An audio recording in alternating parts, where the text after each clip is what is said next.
오늘 우리에게 주신 하나님의 말씀은 히브리서 11장 13절에서 16절까지의 말씀입니다.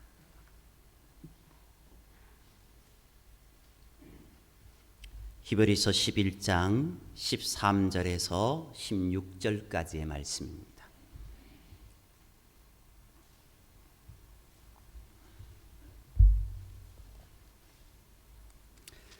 하나님의 말씀 제가 받들어 봉독하겠습니다. 13절입니다.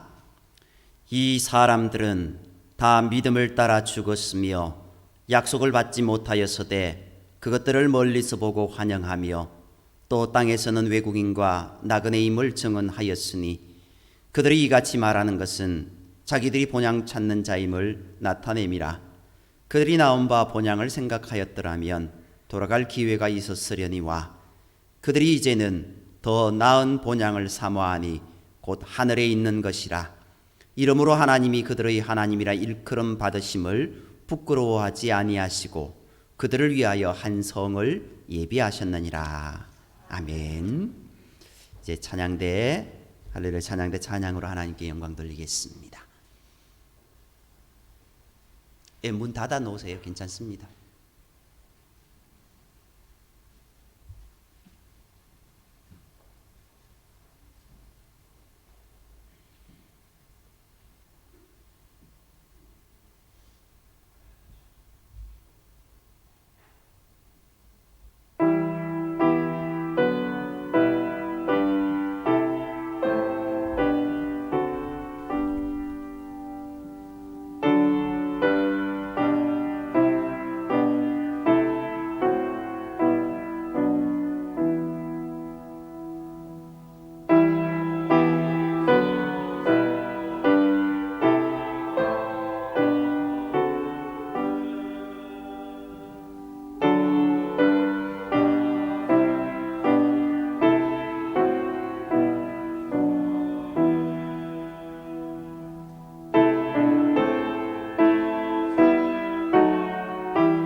아멘. 귀한 찬양 하나님께 영광이 된 줄 믿습니다. 지난 주간에 저희들이 당회 정책 당회를 하면서 잠깐 회의한 부분들이 있었습니다. 지난번에도 한번 말씀드렸는데요. 저희들이 이게 코로나 방역 단계가 5단계로 되어 있지 않습니까? 1단계부터 시작해서 1단계, 1.5단계, 2단계, 2.5단계, 3단계 이렇게 되어 있는데 저희 교회에서 이제 오셔서 이렇게 예배 드릴 수 있는 대면 예배로 드리는 거는 교회에서는 2단계까지는 대면 예배로 드리는 거로 그렇게 결정을 했고 이제 비대면 예배로 온라인 예배로 드리는 것 그건 물론 지금도 그러시는 분이 계시지만요. 2.5단계부터는 이제 비대면 예배로 드리는 것으로 당회에서 결정을 했습니다.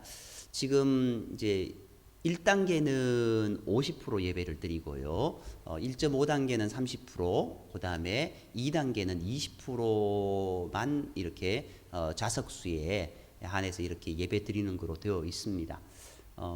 우리 포항시 홈페이지에 들어가 보니까 우리는 2단계인데도 전국적으로 2단계 되었지 않습니까? 2단계인데도 30% 예배 드리도록 이렇게 종교시설은 그렇게 되어 있었습니다. 그건 각 지자체마다 이렇게 좀 탄력적으로 하는 부분들이어서 그렇게 되어 있는데요. 그럴지라도 일단은 저희들 2.5단계 가면은 이제 비대면 예배 드리는 것으로 그렇게 결정을 했고 지금 찬양대도 이제 한동안 못 하다가 이렇게 서게 되었는데 찬양대는 그거보다는 조금 한 단계 낮춰서 1.5단계까지는 찬양대를 서는 거로 그렇게 이제 결정을 했고 2단계 가서는 좀 그래도 자제하자 해서 2단계부터는 찬양대는 잠시 쉬는 것으로 하고 혹 연습하는 것은 이 본당에 크게 큰 곳에서 이 연습하는 부분이기 때문에 그 부분은 이제 조심해서 하는 것으로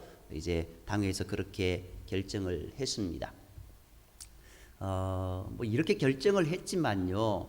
실제적으로 우리가 이런 단계들을 이렇게 보면서 가장 중요한 게 뭔가라는 부분들을 보면은요.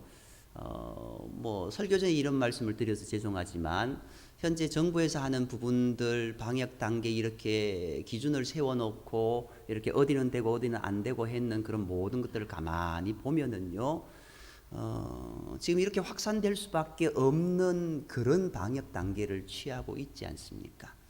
실질적으로 비등한 예로 커피숍 같은 경우는 이제 뭐 이렇게 단계가 올라가면은 테이크아웃만 되도록 되어 있습니다. 근데 뭐 식당 요 가까운 데 같으면 요 밑에 우리 브리즈나인 요런 거기도 커피숍입니다. 커피숍인데 런치 브런치 커피숍이에요. 저런 데는요 테이크아웃이 아니라 거기서 식사도 쉽게 말해서 샐러드 시켜서 먹으면서 이제 커피를 마실 수 있는 그런 부분들입니다. 이제 또 좀 더 가면은 다른 부분들도 있죠. 식당도 이제 테이크아웃만 되는 부분들. 근데 뭐 대부분 식당에서 걸리는 부분들이 많잖아요. 마스크를 벗는 부분들이 많습니다. 그런 부분들이 많은데 실제적으로 그런 부분들을 제재하려고 하니까 너무 경제적인 파괴가 크기 때문에 그것을 간과하고 넘어가다 보니까 현재 어제가 1000명 넘은 것으로 알고 있습니다. 우리 포항 지역도요. 제가 어제 곰곰이 한 봤습니다. 일주일 사이에 지난 한 주간 일주일 사이에 20명이 확진자가 나왔습니다. 결코 작은 숫자가 아니잖아요. 물론 뭐 이제 그 실명을 거론하면 좀 그렇지만 교회에서 확진자 가족이 나왔다 하지만 다른 데 가서 확진되어서 와서 교회에 가서 이렇게 되었는 부분들이 있잖아요. 대부분 이제 좀 다른 확진자와 접촉해서 이렇게 왔는 부분들인데 그리고 식사 같이 하면서 그렇게 걸린 부분들이고 이렇게 돼 있는 부분들 결국 마스크 벗고 있는 상황에서 무방비로 노출되어서 그런 된 부분들이기 때문에 우리가 예배드리는 부분들 우리가 마스크를 꼭 하고 또 이제 철저하게 개인적인 그런 부분들을 체크하고 들어오는 부분들이고 물론 다른 데도 그렇게 하겠지만요. 마스크 벗고 하는 부분들이 아니기 때문에 뭐 만에 하나 걸릴 수도 있겠지만 큰 부담감이 없다라는 거 기억하시고 오히려 어찌 보면은 교회보다 다른 곳이 더 위험한 부분들이 있다라는 거. 적어도 교회는 저만 마스크 벗고 이렇게 하잖아요. 이것도 우리 총회 교단에서 총회에서 내려온 지침에 의해서 이렇게 하는 겁니다. 물론 이렇게 목사님들이 우리 교회에 물으시더라고요. 이제 여기에 그 뭡니까? 아크릴판 이렇게 세웠냐라고. 안 세웠다고. 왜 안 세웠냐고. 저하고 처음 앉으신 분하고 한 5m 차이 납니다. 괜찮습니다. 이렇게 보면은요, 저는 그런 생각도 해요. TV를 보면서요, TV에 좌담하시는 분들은요, 바로 옆에 칸막이 세워놨다고 해서 바로 옆에 앉아가지고도 대담을 하고 있습니다. 아무리 방역 기준을 했다고 할지라도. 그게 더 위험하지요. 그렇죠? 그러니까 모든 것을 보면은요, 더 위험한 부분이 있는데 교회만 아니면은 또 다른 부분만 그렇게 옥죄는 부분들이 있어서 이게 참 방역의 기준을 세우는 것도 불합리하다라는 생각을 가지고 있는데, 아무튼 저희 교회는 이제 2.5단계는 비대면 예배를 드리고 2단계는 이제 찬양대를 잠시 쉬는 것으로, 부득불 다음 주부터 찬양대를 몇 주 서다가 또 못하게 되어서 너무 아쉽고, 또 뭐 이렇게 가면은 지금 이제 28일까지 2단계로 되어 있는데 크리스마스 날도 찬양대 못 쓰는, 너무 아쉬워요. 너무 아쉬워요. 아무튼 그렇다라는 거 기억하시고요. 개인의 위생 철저하게 지키셔야 됩니다. 어디 가셔서 마스크 벗는 일 없도록. 저도 이제 그 모임이 있어서 가잖아요. 모임이 있어서 가서 식사를 하게 됩니다. 식사를 하게 되면은요, 그 모임 분들하고 이제 주로 목사님들하고 모이기 때문에 목사님들하고 식사를 하고 가면은요, 식당에 사람이 많나 적나부터 봐요. 한두 정도 있으면은 그 식당을 들어가요. 최대한 이제 조심하려고 하는 그런 부분들이 있습니다. 우리가 많이 모이는 곳에는 안 가는 게 좋고, 또 최대한 마스크를 벗을 기회가 있는 곳은 줄이는 게 좋고, 그런 부분들은 개인적으로 다 잘 하셔서 어떤 이런 어려움이 없도록 그렇게 했으면 좋겠습니다. 어떤 한 사진을 봤는데요, 우리가 까치밥이라고 아시죠? 까치밥 뭡니까? 뭐 이러시면 안 됩니다. 뭔가 까치밥이 뭔가. 이맘때 되면은요, 모든 나무에 잎도 다 떨어지고 난 다음에 이 끄트머리에 남아 있는 열매들, 까치밥이라고 하잖아요. 그 대표적인 것이 감이지 않습니까? 그렇죠? 감이 잘 익었는데 이게 좀 날이 추워지다 보니까 그게 이제 좀 굳어서 붙어 있긴 붙어 있습니다. 수분은 다 빠지고 굳어 있는데 그걸 까치들이 딱 올라가서 그걸 쪼아 먹는 그런 모습들 이렇게 보게 됩니다. 우리가 잘 아는 오헨리의 마지막 잎새, 정말 다 떨어진 앙상한 나무에 마지막에 남겨진 그 나뭇잎 하나, 어찌 보면 그것이 희망이고 어찌 보면 그것이 절망이다라고 볼 수 있는 그런 모습들을 우리가 보게 됩니다. 근데 까치밥, 그 마지막 남은 그 까치밥이 어찌 보면 까치에게는 희망이잖아요. 오늘 우리가요, 정말 우리가 희망을 먹고 살아가야 되는데 절망 가운데, 절망의 한중간에 있지 않는가 생각되어집니다. 코로나로 인하여서 정말 코로나 블루라고 하는 이 시대에, 코로나의 코자도 듣기 싫은 이 시기에 우리가 어떻게 살아갈 것인가. 정말 오늘 장로님 기도하신 것처럼 우리가 무엇을 바라보고 어떻게 살아가야 될지에 대한 분명한 자기 인식이, 자기 기준이 있어야 되지 않는가 생각되어집니다. TVN이라는 방송을 보면은요, 신박한 정리라는 프로그램이 있습니다. 보세요. 혹시 아세요? 이제 뭐 신혜라 씨하고 박나래 씨하고 남자분 이준영인가 있는데 누군지 모르겠는데요. 일단 그들이 나와서 어떻게 합니까? 어느 한 가정에 찾아가게 됩니다. 지금은 주로 연예인의 가정을 찾아가지만 나중에는 아마 일반인의 가정도 찾아갈 것 같은데요.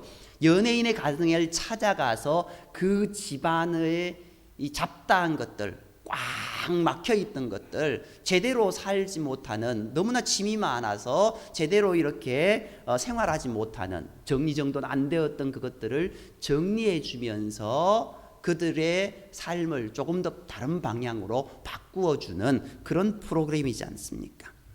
이 정리라는 모티브를 갖고 있는 프로그램이지만요, 집안을 비우면서 가족 간에 더 애틋한 사랑을 확인하는 프로그램이어서 많은 사람들에게 잔잔한 감동을 주는 프로그램입니다. 이 꽉 막혀있던 그 짐들을 다 비우고 자기의 공간이 생기고 또 아내의 공간이 생기고 그리고 부모님의 공간이 생기고 자녀의 공간이 생기면서 이제까지 그렇게 해주지 못했던 안타까움에 그 자리에서 눈시울이 붉어지는, 눈물을 흘리는 그런 모습들을 보면서 오히려 다른 사람들이 대리만족을 느끼면서 정말 유익한 프로그램이다라는 그런 것들을 하고 또 비우기 열풍이 불어서 그 많은 사람들이 어떻게 하면 우리가 조금 더 단촐하게 머니멀미즘이라고 하는 그런 간략하게 정말 심플하게 그렇게 편하게 기쁘게 살 수 있을까라는 것들을 생각해야 하는 그런 모습입니다. 그런데요, 이제까지 가지고 있던 많은 물건들, 그것을 스스럼 없이 버린다는 데에는 그만한 진통이 따르지 않습니까? 이제까지 내가 가지고 있던 그 모든 것들 어떻습니까? 추억이 깃들어 있고 이거는 누구에게 받았던 것고 이것들은 얼마나 귀하다라는 것, 그것들을 새까맣게 잊어먹었는 건데 그것을 다시 찾다 보니까 그것이 나오니까 옛날이 추억되어지고 옛날의 그 기쁨 아니면 옛날의 그 아픔들을 다시 기억하게 됩니다. 그래서 그것을 버린다라는 것, 쉽게 버린다라는 것 쉽지 않잖아요. 이건 꼭 어딘가에 쓸만한 물건인 것 같고 이거는 내가 절대로 버릴 수 없는 그런 물건인 것 같고 그렇게 해서 옥신각신하는 모습을 보게 됩니다. 그런데요, 이것을 정리하는 도우미들이 가정에 쌓인 물건들을 정리하는데 저마다 어려움을 토로하지만 그것은 버려야 할 그 모습 가운데 이게 기준이 없기 때문입니다. 도우미는요, 분명한 기준을 갖고 대화하고 정리를 도와줍니다. 결국 자기 생각들을 포기하고 전문가의 손을 의지할 때 그 집에는 변화가 시작됩니다. 결과적으로 생각지도 못한 공간이 생기게 되고 또 정말 서로 가족 간에 오히려 더 기쁨의 모습 을사안고 그렇게 눈물 흘리는 그런 모습들을 보게 되지 않습니까? 집이라는 것이 무엇입니까? 집은요, 안락한 쉼의 공간입니다. 그러나 너무 많은 물건 때문에 겨우 살 수 있는 공간, 오히려 침에 치여서 내가 거기에 박혀서 내 공간이 줄어드는 그런 모습들을 볼 때가 있습니다. 그런 곳에는 분명한 기준을 가진 사람, 결단을 내릴 수 있도록 도와주는 전문가의 손길이 필요하다라는 겁니다. 우리 인생도 마찬가지입니다. 전문가의 조언과 손길이 필요하다라는 겁니다. 방역 이 시기를 지나오면서 많은 전문가들이 이런저런 이야기들을 해댑니다. 그런데 분명한 기준을 이야기하지만 그 기준에 부합하게 이제까지 이 길을 걸어왔던가?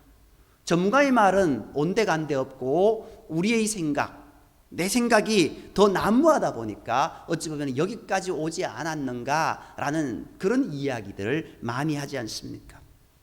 오늘 우리의 인생도요, 전문가의 손길이 필요합니다. 전문가이신 예수님이 손대어 주실 때 흐트러진 우리 인생이 분명하고 확실하게 정리가 되어지는 겁니다. 오늘 본문은 우리 인생의 본질이 나그네임을 깨닫게 해줍니다. 말씀을 통해서 우리 인생에 가야 할 길, 인생의 종착역이 어떤 곳인지 성경을 통해 분명히 깨닫고 이 땅에서의 삶이 나그네로서 믿음으로 앞으로 나아가는 저와 여러분이 되기를 간절히 소망합니다. 이 세상을요, 잠시 사는 곳, 그것으로 깨닫지 못하면요, 종착역에 대한 관심은 없어집니다. 흔히 베드로가 여기가 좋사오니 해버리면 어떻게 됩니까? 그 산에서 움막치고 살아야 됩니다. 그런데 여기가 좋사오니 아니라 내려가자라고 구원해야 될 백성들이 저곳에 있고 생명을 살려야 될 사람들이 저기 있기에 나는 가야 된다라고 말씀하셨던 그 예수님의 그 종착역, 여기가 조사원이 해버리면 그 종착역은 사라져버립니다. 우리가 이 세상이 잠시 사는 것으로 깨닫지 못하면요, 우리의 영원한 종착역을 깨닫지 못한다라는 겁니다. 따라서 어느 날 예고 없이 찾아오는 병이나 죽음 앞에 대비하지 못하게 됩니다. 이 땅에서 살아가는 많은 사람들이 자신의 분야의 명예의 전당에 오르는 명성 얻기를 원합니다. 그렇다면 그리스도인은 그 믿음으로 말미암는 신앙의 전당에 자신의 이름을 올리기를 원해야 되지 않겠습니까? 우리가 저 하늘 생명책에 기록되는 그 은혜를 입어야 되지 않겠습니까? 본문은요, 신앙의 전당에 이름을 올린 믿음의 사람들을 열거하면서 그들을 이렇게 소개하고 있습니다. 오늘 13절 말씀을 보면요, 어떻게 이야기하고 있습니까? 우리 13절 함께 읽겠습니다. 13절입니다. 이 사람들은 다 믿음을 따라 죽었으며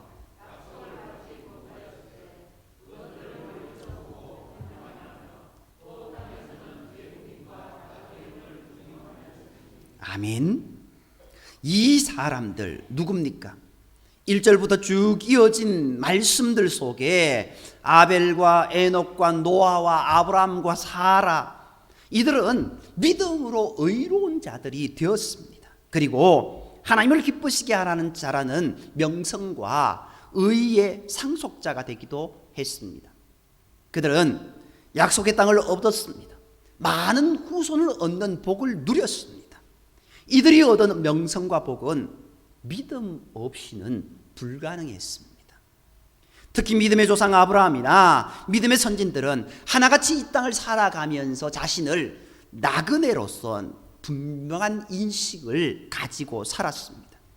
그들은 모두 가나안 땅과 그 후손에 관한 하나님의 약속을 받은 자들이었습니다.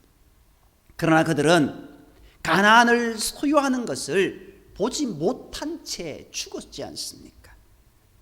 그들은 하나님께서 약속하신 바를 실행하실 것이라는 믿음을 가지고 인생을 살았습니다.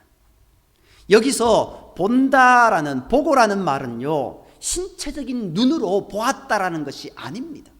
그들을 어떻게 보지 못했지 않습니까? 오히려 그들이 보았다라는 것은요, 약속을 믿는 믿음의 눈으로 약속이 성취될 것을 바라보았다라는 그런 뜻입니다. 이 약속의 성취는 1차적으로 이스라엘의 가나안 정복이라고 할 수 있으나 보다 근본적인 것은 예수 그리스도께서 오심으로 성취된 구원을 가리킵니다. 아브라함은 그리스도의 때를 즐거운 마음으로 기다리다가 보고 기뻐한 것입니다. 구원의 역사, 이스라엘 백성들이 가나안으로 들어가고, 그리고 그 이스라엘 백성들 속에서 구원의 메시아가 탄생하시고 그 구원의 메시아를 통하여서 우리의 모든 죄가 도말되고 생명의 나라로 들림받게 되는, 하나님과 막힌 담이 있어서 하나님 앞으로 나아갈 수 없던 존재들이 하나님 앞으로 나아갈 수 있는 존재가 되어서 정말 아담과 하와가 에덴 동산에서 하나님과 거닐며 정말 기쁨의 삶을 살았던 모습들처럼 온전한 회복의 역사가 일어나기를 소망하며 그 약속을 바라보며 믿음으로 기뻐함으로 살아갔던 겁니다. 우리는 나그네서로서 이 땅에 살아가고 있습니다. 우리는 더 좋은 것을 갈망하는 사람들입니다. 그런 까닭에 이 땅의 좋은 것들을 뒤로하고 외국인과 나그네로 살아가는 겁니다. 믿음의 조상들이 갈망하며 바라보았던 더 나은 본향은 멀리 있는 것이 아닙니다. 또한 당대에 성취되지 않을 수 있는 것이었지만 그들은 믿고 인내하며 기다렸습니다. 믿음의 조상들은 이전의 삶의 자리, 하나님 없이 즐겼던 과거의 자리로 돌아갈 수 있는 기회가 있었지만 결국 더 나은 본향, 즉 하나님께서 주인 되시는 나라를 갈망하였던 겁니다. 그렇기에 하나님께서도요, 그들의 하나님이라고 불리는 것을 기뻐하셨습니다. 그들을 위한 삶의 자리를 마련해 주셨습니다. 그러나 오늘을 살아가는 우리들의 눈과 마음을 현혹하는 것들이, 갈망하도록 만드는 더 좋은 것들이 과거 어느 시대보다 넘쳐나는 시대이지 않습니까? 믿음의 조상들처럼 완성될 하나님 나라를 멀리서 바라보고 즐거워해야 하나 우리는 세상의 화려한 것들에 흠뻑 취해 있지 않습니까? 아브라함과 이삭과 야곱과 요셉과 모세의 삶은 오늘을 사는 우리에게 진중한 물음을 던지는 듯합니다. 당신의 고향은 어디입니까? 당신의 종착역은 어디입니까? 그들의 삶을 보노라면 믿음이란 길 위에 있는 나그네의 삶과 같음을 깨닫게 됩니다. 그들은 자신들의 삶을 두고 나는 이 땅에서 나는 외국인이자 나그네입니다 라고 고백하고 있습니다. 그러나 우리는요, 이러한 고백을 쉽게 하지 못합니다. 왜 그렇습니까? 나그네가 힘들다라는 것 알기 때문이지 않습니까? 아니, 이 세상 것들이 너무 좋기 때문이지 않습니까? 나그네의 삶은요, 많은 것을 소유할 필요를 느끼지 않습니다. 단촐합니다. 높은 지위나 명성도 집착하지 않습니다. 나그네에게는 오직 돌아가야 할 영원한 본향이 있다고 믿는 믿음이 중요할 뿐입니다. 취직을 해도 사업을 해도 집에 들어오나 나가나 어디 여행을 하든지 늘 자신은 나그네라는 것을 확실히 깨닫고 살아가는 성도들이 오늘날 참된 믿음의 사람들이 될 수 있는 겁니다. 그런데 우리들에게는 이런 고백이 부족하다는 겁니다. 나그네라는 말의 사전적 의미가 무엇입니까?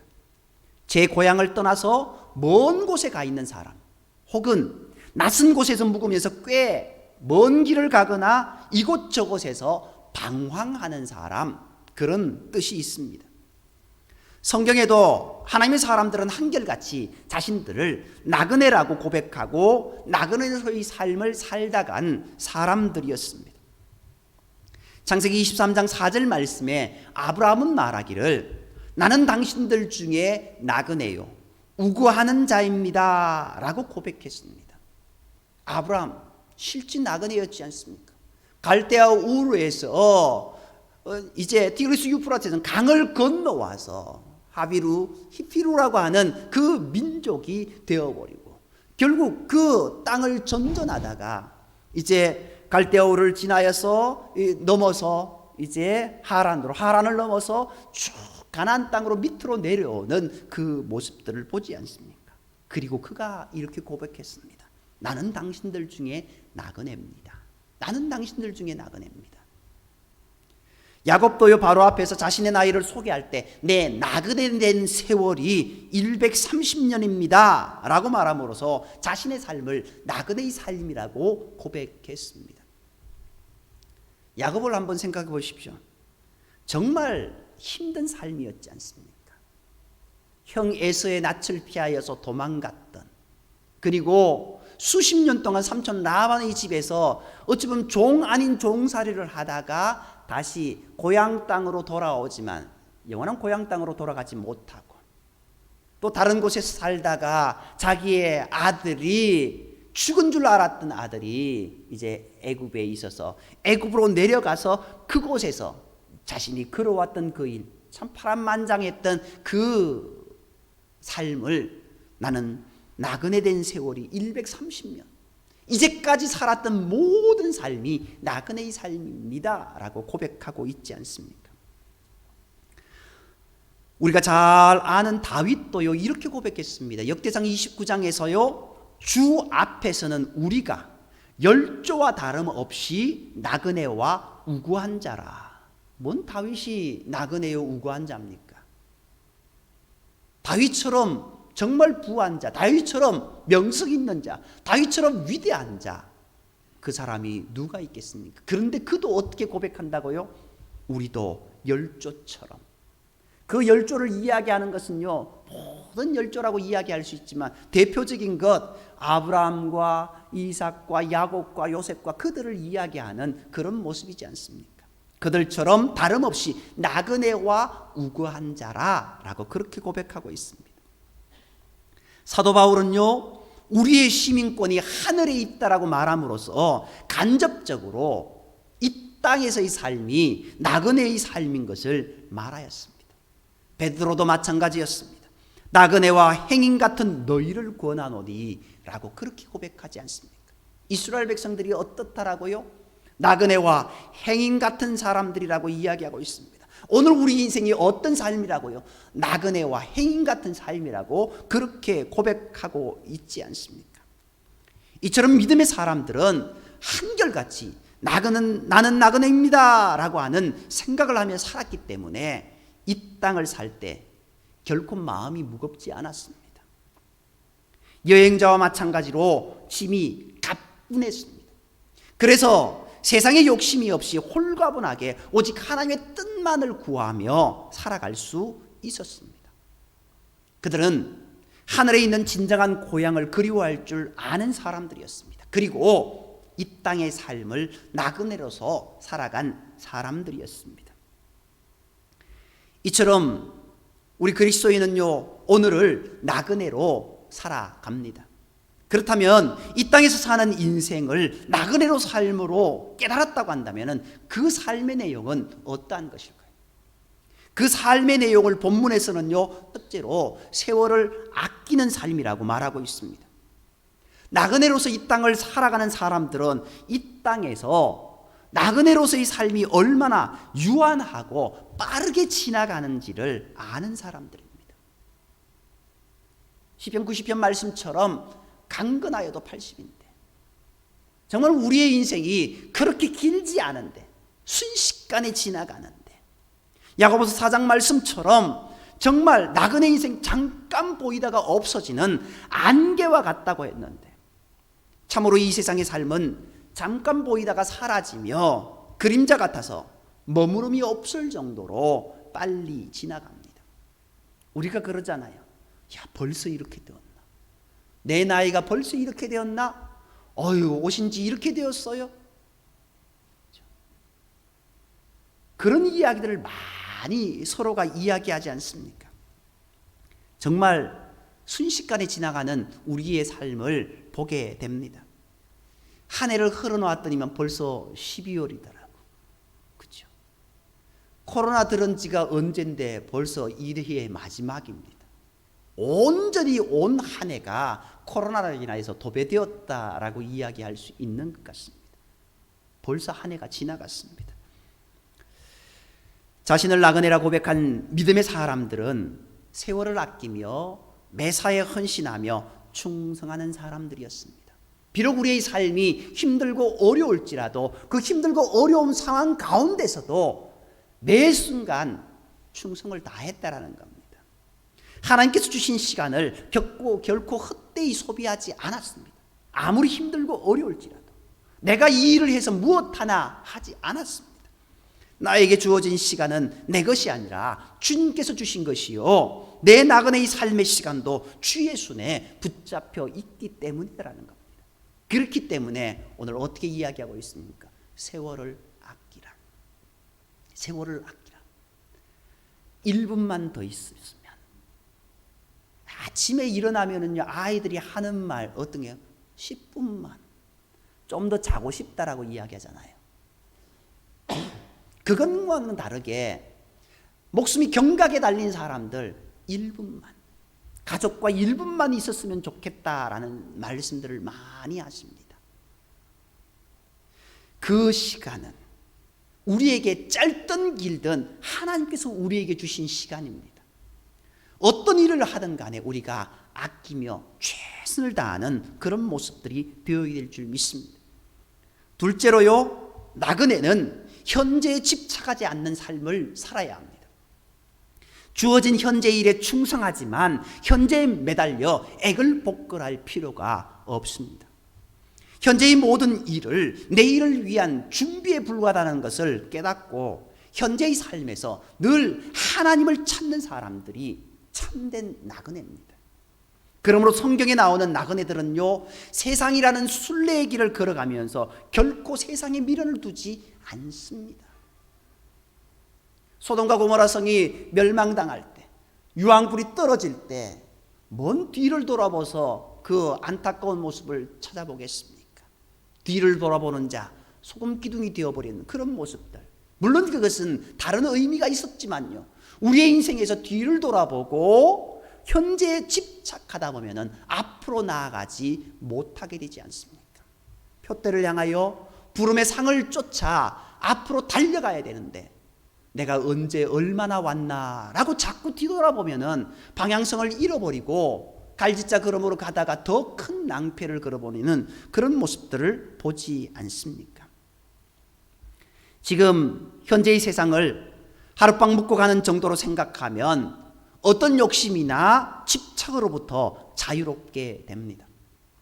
시편 기자는 나그네 삶을 사는 성도들은 세상 헛된 일에 소란해서는 안 된다라고까지 말하고 있습니다. 여기서 말하는 소란이라는 말은요, 어수선하고 생활이 야단스러운 것을 말합니다. 그런 사람들은 결코 안정된 생활을 할 수 없습니다. 이 땅에서의 삶이 즐거운 여행길이 되지 못하고 고되고 힘들게 됩니다. 그리고 나그네는 올바른 소유 개념을 가지고 살아가야만 합니다. 참된 나그네는 소유의 욕심으로부터 자유로운 사람입니다. 하나님 앞에 늘 감사할 수 있고 이 세상 모든 것이 내가 믿는 하나님의 소유임을 믿기 때문에 다시 한번 감사할 수 있는 그러한 사람입니다. 모든 것이 하나님의 은혜였습니다. 오직 하나님께 영광 돌립니다라고 하는 그 고백이 우리의 고백이지 않습니까? 그 고백이 있다고 한다면 우리의 이 땅의 삶에 더 매여서 그렇게 살지 않아도 된다라는 겁니다. 그러한 사람은요, 내 손에서 모든 것이 벗어날 때도 슬퍼하거나 분노하지 않고 하나님께 감사하는 삶을 살 수 있습니다. 뭔가 잃어버렸다라고요, 뭔가 다 날아가 버렸다라고요, 그것이 내 것이기에, 그것이 하나님께서 내게 주신 것이라는 것을 인정한다고 한다면 그것이 없어져도 하나님이 필요하셔서 가져가셨구나 라는 그런 생각을 할 수 있습니다. 내게 필요하면 하나님께서 또 주시겠구나 라는 그런 믿음 가운데 걸어간다고 한다면 그 모든 것이 있든 없든 우리는 늘 감사한 모습밖에 없지 않겠습니까? 구약에서 욥이 바로 그런 삶을 산 대표적인 인물이었지 않습니까? 그는 철두철미하게 나그네 인생을 살되 이 세상 나그네가 아니라 믿음의 나그네, 하나님 나라의 나그네로서의 삶을 산 사람이었습니다. 우리 믿음의 자녀들은 말씀을 통해서 깨닫고 나그네로서의 삶을 사는 가운데 오직 하늘에 예비하신 영원한 도성 천국을 바라보며 달려가는 삶을 살아야 하지 않겠습니까? 저와 여러분이 그러한 삶을 살아가야 되지 않겠습니까? 그것이 진정한 나그네로서의 복된 인생길이 아니겠습니까? 사람은 필요한 이상의 것을 구하기 때문에 불평불만이 나오고 남을 저주하거나 원망하는 겁니다. 그러나 나그네는 자신에게 주어진 삶을 충실하게 살아가는 자입니다. 그러한 삶을 살 때 모든 것을 포기할 줄 아는 믿음이 생기는 겁니다. 그때 이 땅에서 늘 찬송과 기도와 감사함으로 하나님의 말씀을 증거하며 형제들을 진심으로 용서하여 화합을 이루는 삶을 살게 되는 겁니다. 이러한 나그네 삶을 살아감으로 모든 근심과 걱정으로부터 자유함을 받고 오늘 하루도 신앙의 전당에 이름을 올릴 그날을 기대하며 믿음의 길, 그 한 길로만 걸어가십시오. 오직 믿음으로 신령한 본향을 향해 달려가는 저와 여러분이 되기를 주님의 이름으로 축복합니다. 기도드리겠습니다.